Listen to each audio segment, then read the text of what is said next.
Damas y caballeros, bienvenidos a la entrega número 12 de este fabuloso libro El hombre en busca de sentido, del Dr. Viktor Frankl. Ambas se encuentran en todas partes y en todas las capas sociales. La vida en un campo de concentración abría de par en par el alma humana y sacaba la luz de sus abismos. Puede sorprender que en estas profundidades encontremos, una vez más, únicamente cualidades humanas que, en su naturaleza más íntima, eran una mezcla del bien y el mal. La escisión se separa el bien del mal, que atraviesa imaginariamente a todo ser humano, alcanza las profundidades más hondas y se hizo manifiesta en el fondo del abismo, que se abrió en los campos de concentración. Nosotros hemos tenido la oportunidad de conocer al hombre quizás mejor que ninguna otra generación. ¿Qué es en realidad el hombre? Es quizá el mejor que siempre decida lo que es.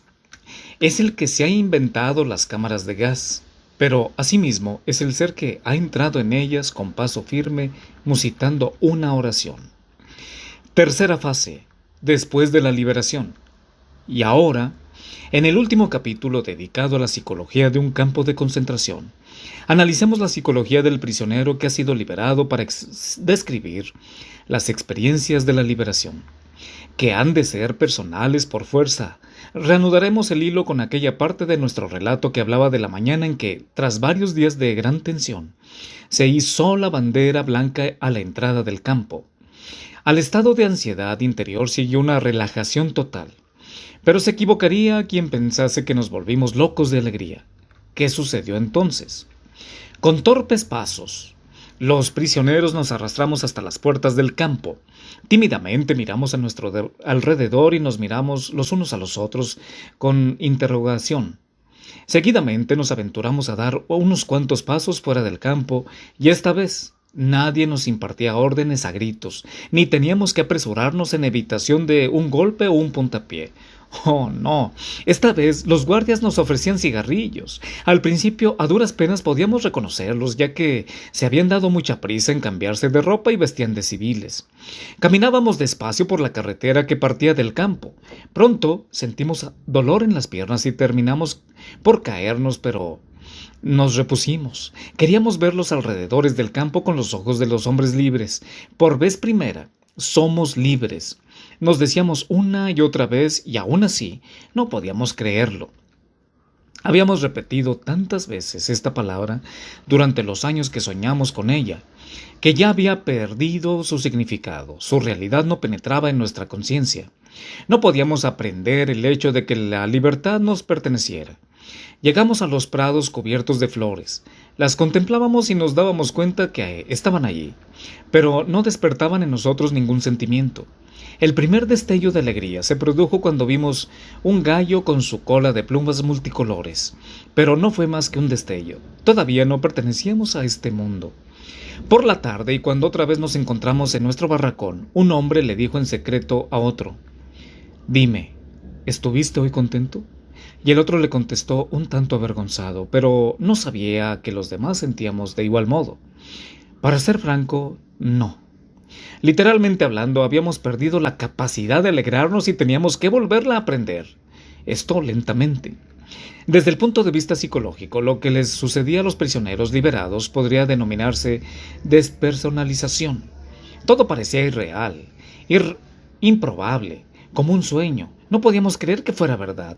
¿Cuántas veces en los pasados años nos habíamos engañado los sueños? Habíamos soñado con que llegara el día de la liberación, con que nos habían liberado ya. Habíamos vuelto a casa, saludado a los amigos, abrazado a la esposa. Nos habíamos sentado a la mesa y empezando a contar todo lo que habíamos pasado. Incluso que muy a menudo habíamos contemplado en nuestros sueños el día de nuestra liberación. Y entonces un silbato traspasaba nuestros oídos. La señal de levantarnos. Y todos nuestros sueños se venían abajo. Y ahora el sueño se había hecho realidad, pero ¿podíamos creer de verdad en él? El cuerpo tiene menos inhibiciones que la mente, así que desde el primer momento hizo buen uso de la libertad recién adquirida y empezó a comer vorazmente. Durante horas y días enteros, incluso en mitad de la noche, sorprende pensar las ingentes cantidades que se pueden comer. Y cuando a uno de los prisioneros le invitaban a algún granjero de la vecindad, comía y bebía café, lo cual le soltaba la lengua y entonces hablaba y hablaba horas enteras. La presión que durante años había oprimido su mente desaparecía al fin. Oyéndole hablar se tenía la impresión de que tenía que hablar, que su deseo de hablar era irresistible. Supe de personas que habían sufrido una prisión muy intensa durante un corto periodo de tiempo, igual a una presión. Por ejemplo, pasaron un interrogatorio de la Gestapo y experimentaron idénticas reacciones. Pasaron muchos días antes de que no solo se soltara la lengua, sino también algo que estaba dentro de nosotros.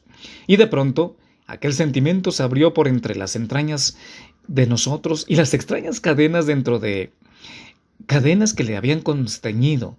Un día, poco después de nuestra liberación, yo pasaba por la campiña florida, camino del pueblo más próximo. Las alondras se elevaban hasta el cielo y yo podía oír sus gozosos cantos.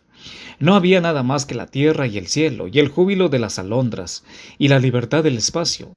Me detuve, miré alrededor, después al cielo, y finalmente caí de rodillas. En aquel momento yo sabía muy poco de mí o del mundo.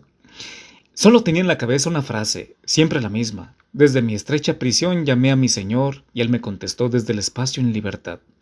No recuerdo cuánto tiempo permanecí allí de rodillas, repitiendo una y otra vez mi jaculatoria, pero yo sé que aquel día, en aquel momento, mi vida empezó otra vez. Fui avanzando paso a paso hasta volverme de nuevo un ser humano. El desahogo. El camino que partía de la aguda tensión espiritual de los últimos días pasados en el campo, de la guerra de nervios a la paz mental, no estaba exento de obstáculos. Sería un error pensar que el prisionero liberado no tenía ya necesidad de ningún cuidado. Debemos considerar que un hombre que ha vivido bajo una presión mental tan tremenda y durante tanto tiempo, corre también peligro después de la liberación, sobre todo habiendo cesado la tensión tan de repente. Dicho peligro, desde el punto de vista de la higiene psicológica, es la contrapartida psicológica de la aeroembolia. Lo mismo que la salud física de los que trabajan en cámaras de inmersión correría peligro si de repente abandonaran la cámara, donde se encuentran bajo una tremenda presión atmosférica. Así también el hombre que ha sido liberado repentinamente de la presión espiritual puede sufrir daño en su salud psíquica. Durante esta fase psicológica se observa que las personas de la naturaleza más primitiva no podían escapar a las influencias de la brutalidad que les había rodeado mientras vivieron en el campo. Ahora, al verse libres, pensaban que podían hacer uso de su libertad licenciosamente y sin sujetarse a ninguna norma. Lo único que había cambiado para ellos era que en vez de ser oprimidos eran opresores. Se convirtieron en instigadores y no objetadores de la fuerza y de la injusticia, justificaban su conducta en sus propias y terribles experiencias, y ello solía ponerse de manifiesto en situaciones aparentemente inofensivas. En una ocasión paseaba yo con un amigo camino del campo de concentración, cuando de pronto llegamos a un sembrado de espigas verdes. Automáticamente yo las evité, pero él me agarró del brazo y me arrastró hacia ellas. Se enfadó mucho, y yo balbucí algo referente a no tronchar las tiernas espigas. Esto causó del enfado de mi amigo. Me lanzó una mirada airada y me gritó: «No me digas, ¿no nos han quitado bastante ellos a nosotros? Mi mujer y mi hijo han muerto. Ellos murieron en la cámara de gas, por no mencionar los demás cosas. ¿Y tú me vas a prohibir que tronche unas pocas espigas de trigo?». Solo muy lentamente le pedí devolver a aquellos hombres a la verdad lisa y llana de que nadie tenía derecho a obrar mal, ni aun cuando a él le hubieran hecho tanto daño. Tendríamos que luchar para hacerles volver a esa verdad, a las consecuencias, o bien las consecuencias serían aún peores que la pérdida de unos cuantos cientos de granos de trigo. Todavía puedo ver a aquel prisionero que, enrollándose en las mangas de la camisa, metió su mano derecha bajo mi nariz y gritó: «Que me corten la mano si no me la tiño con sangre el día que vuelva a esta casa». Quiero recalcar que decían que estas palabras no eran un mal tipo. Fue el mejor de los camaradas en el campo y también después.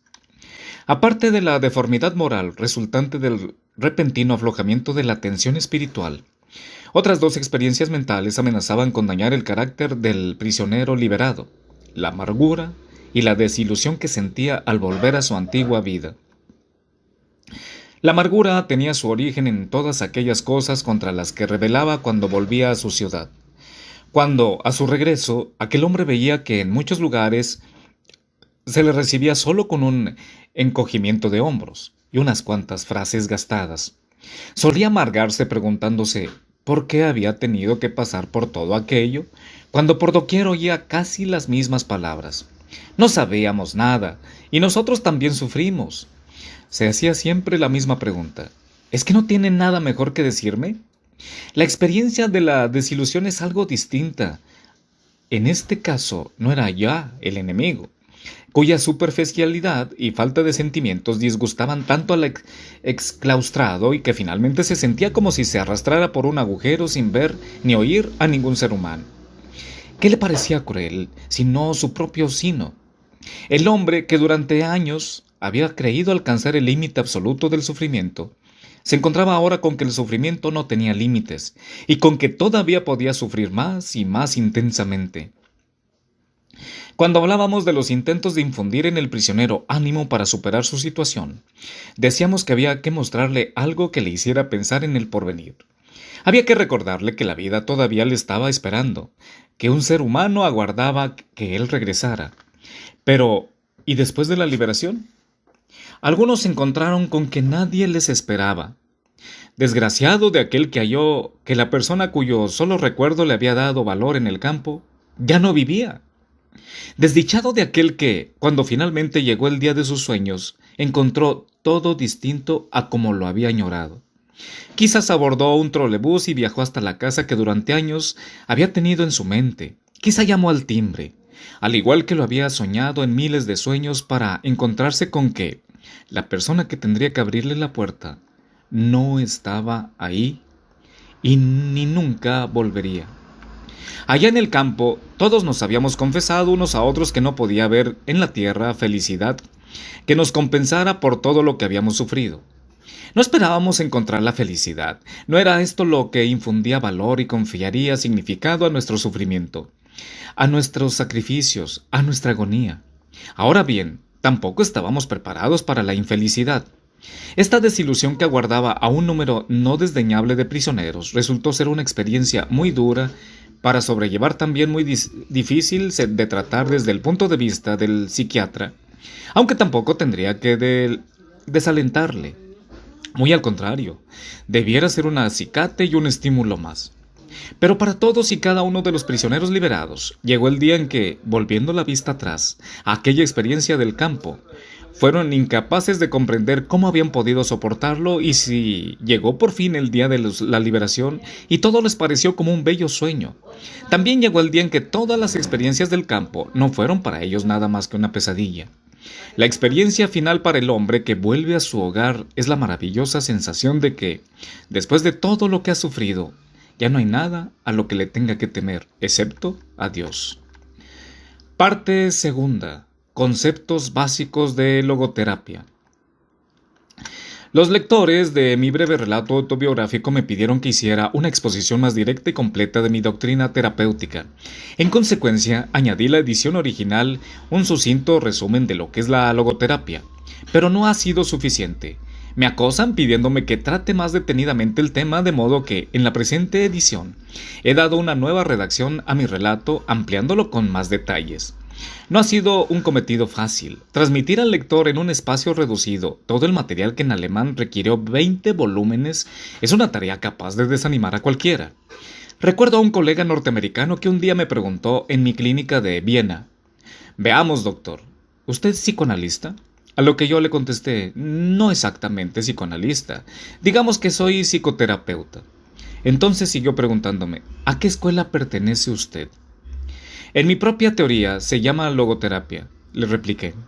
«¿Puede definirme en una frase lo que quiere decir logoterapia?». «Sí», le dije, «pero antes que nada, ¿puede usted definir en una sola frase la esencia del psicoanálisis?».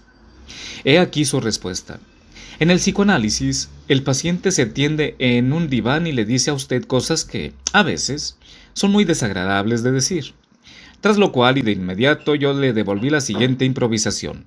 Pues bien, en la logoterapia, el paciente permanece sentado, bien derecho, pero tiene que oír cosas que a veces son muy desagradables de escuchar.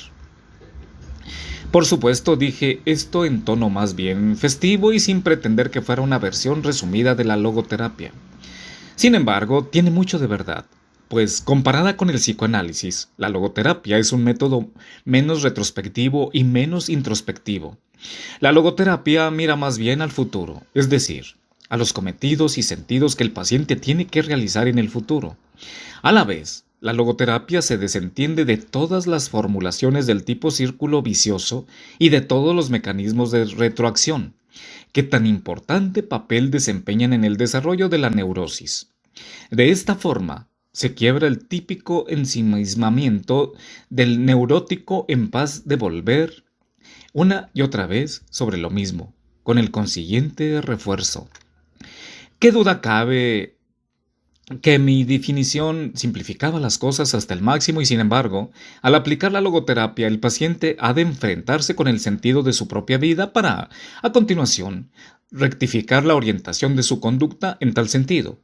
Por consiguiente, mi definición improvisada de la logoterapia es válida en cuanto a que el neurótico trata de eludir el cabal del conocimiento de su cometido en la vida, y el hacerlo sabedor de esa tarea y despertarle una conciencia plena puede ayudarle mucho a su capacidad para sobreponerse a su neurosis.